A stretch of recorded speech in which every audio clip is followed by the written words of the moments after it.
Hello everyone, I'm Leela Prabhugaonkar. So today we'll start with the chapter Environment and Sustainable Development, okay, uh, of class 11th Economics. So we'll continue with the next part, that is part 3 of this chapter.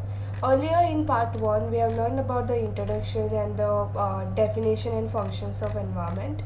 Then we have also seen what are the how ozone layer get depleted and what is the state of India's environment. Okay, so now we'll continue with this chapter and we'll learn about the strategies. Okay, strategies for sustainable development.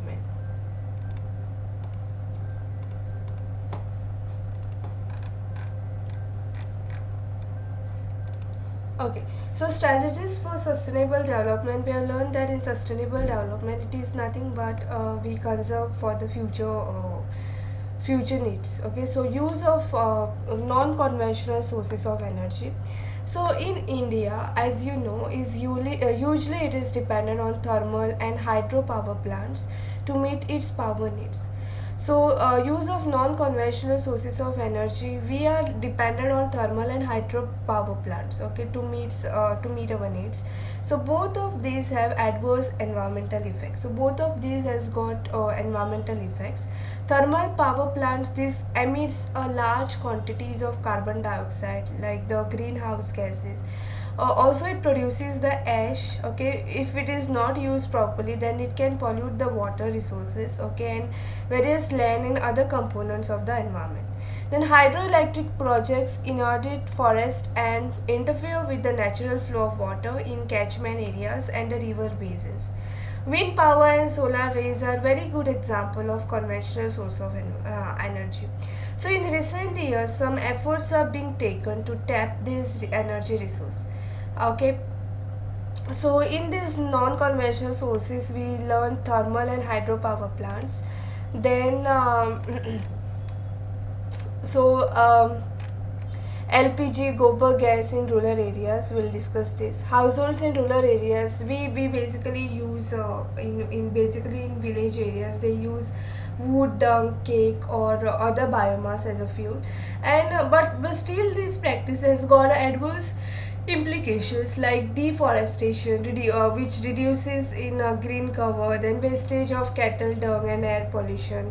Now to rectify all these things, okay, subsidized LPG, that is liquefied petroleum gas, is being provided. Okay, in addition, gobar gas plants are being provided through easy loans and subsidy. As far as liquefied petroleum gas is concerned, it is a clean fuel. Okay, it reduces household pollution to a very large extent. Also, energy wastage here is minimized. For the gobar gas plant to function, cattle dung is fed to the plant and gas is produced, which is used as fuel, while the slurry which is left over is a very good organic fertilizer and soil conditioner. Okay, then CNG in urban areas, using of CNGs in urban areas, that is compressed natural gas. So basically in some parts of the Delhi it is being used as a public transport system, and this has lowered the air pollution and the air has become cleaner.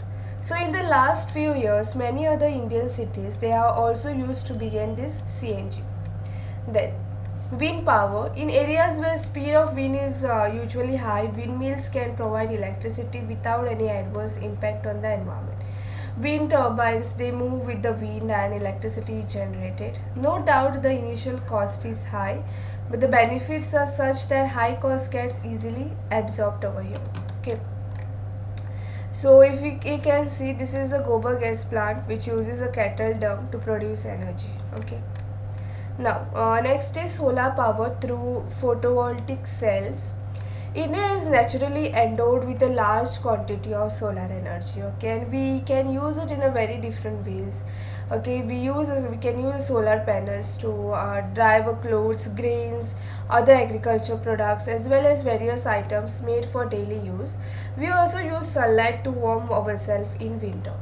Plant use solar energy to perform photosynthesis. Now, with the help of photovoltaic cells, solar energy can be converted into electricity over here, and these cells use special kind of materials to capture solar energy and then convert the energy into electricity. This technology is extremely useful for remote areas and for places where supply of power through grid or power lines is either not possible or it proves very costly. So this technique is also totally free from pollution.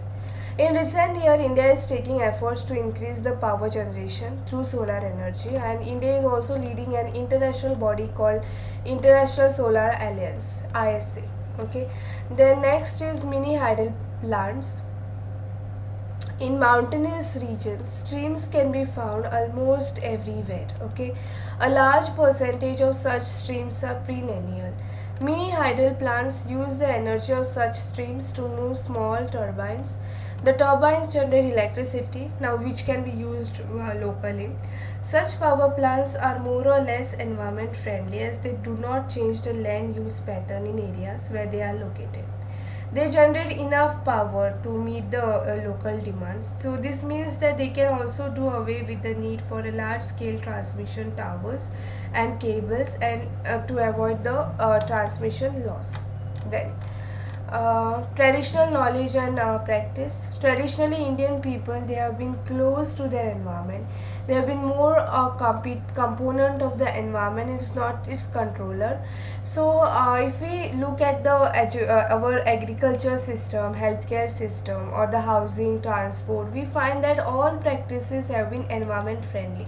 So, but recently we have drifted away from the traditional system and we have caused damage to the environment, okay, and also to our rural heritage. Now it is time to go back, okay.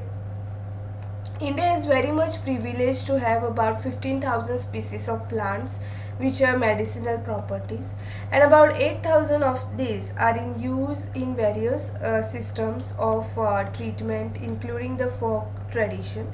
Now, with the sudden onslaught of the Western system treatment, we ignored our traditional system, that is Ayurveda, Unani, Tibetan, and folk system. These healthcare systems are in great demand again for treating chronic health problems. Okay, so cosmetic products also like hair oil, toothpaste, body lotion, face cream, and is all about the herbal composition. Okay, it is a mixture of all these things. So not only are these products environment friendly, but they are relatively free from side effects and do not involve large scale industrial and chemical processing. Then, biocomposting. In our quest to increase agriculture production during the last 5 decades or so, we almost totally neglected the use of compost and completely switched over to chemical fertilizers. So the result is that large tracts of productive land have been adversely affected over here. Water bodies, including the groundwater system, these have suffered due to chemical contamination, and demand for irrigation has been going up. Then farmers in a large numbers all over the country have again started using compost made from organic waste of different types. So in certain parts of the country, cattle are maintained only because they produce dung, okay, which is an important fertilizer and soil conditioner.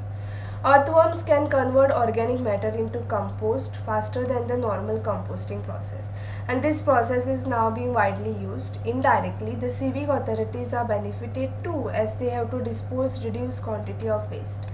Then if you will move to the next, that is biopest control. With the advent of green revolution, the entire country entered into a frenzy to use more and more chemical pesticides for higher yield.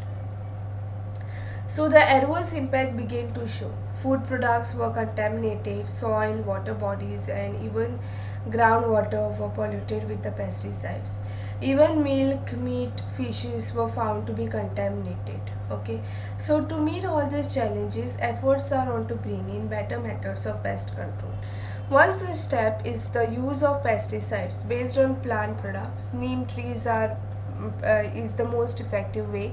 Several types of pest controlling chemicals have been isolated from neem and these are being used. Mixed cropping and growing different crops in consecutive years on the same land have also helped the farmers. So, In addition, awareness is spreading about various animals and birds which help in controlling pests. For example, snakes are one of the prime group of animal which prey upon rats, mice, and various other pets. Similarly, large varieties of birds, for example, owls and peacocks, prey upon vermin and pests.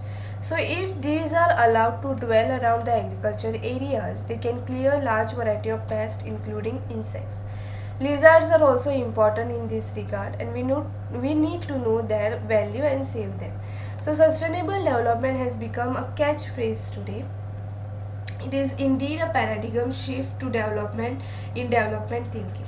Though it has been interpreted in a number of ways, adherence to this path ensures lasting development and non declining welfare for all. Now, conclusion, economic development which aimed at increasing the production of goods and services to meet the needs of rising population. This puts a greater pressure on the environment. Okay, in the initial, like the starting stages of development, the demand for environmental resources was less than that of supply. Now the world is faced with increased demand for environmental resources, but their supply is limited over here due to the overuse and misuse. So sustainable development aims at promoting the kind of development that minimizes environmental problems and meets the need of the present generation without compromising the ability of the future generation. Okay, so this is what with regards to the environment and the sustainable development. We'll just have a recap of this lesson. So environment performs four functions: supplies resources, assimilates waste, sustain life, okay, by providing genetic and biodiversity, and provides aesthetic services. Then population explosion, affluent consumption, and production have placed a huge stress on the environment. Okay, then developmental activities in India have put immense pressure on its finite natural resources beside creating impact on human health and well-being. The threat to India's environment is of two dimensions, that is the threat of poverty induced environmental degradation and threat of pollution from affluence and rapidly growing industrial sector. Then, though the government, through various measures, attempts to safeguard the environment, is also necessary to adopt a path of sustainable development. So, the exact meaning of sustainable development is that the development which needs the present generation without compromising the ability to meet for the future generation. Then we have to promote the natural resources conservation, preserving the ecological system, and we should avoid the imposition of environmental risks on future generation. This will generation will lead to sustainable development. Okay, so this is all with regards to the environment and sustainable development. Thank you for watching my video.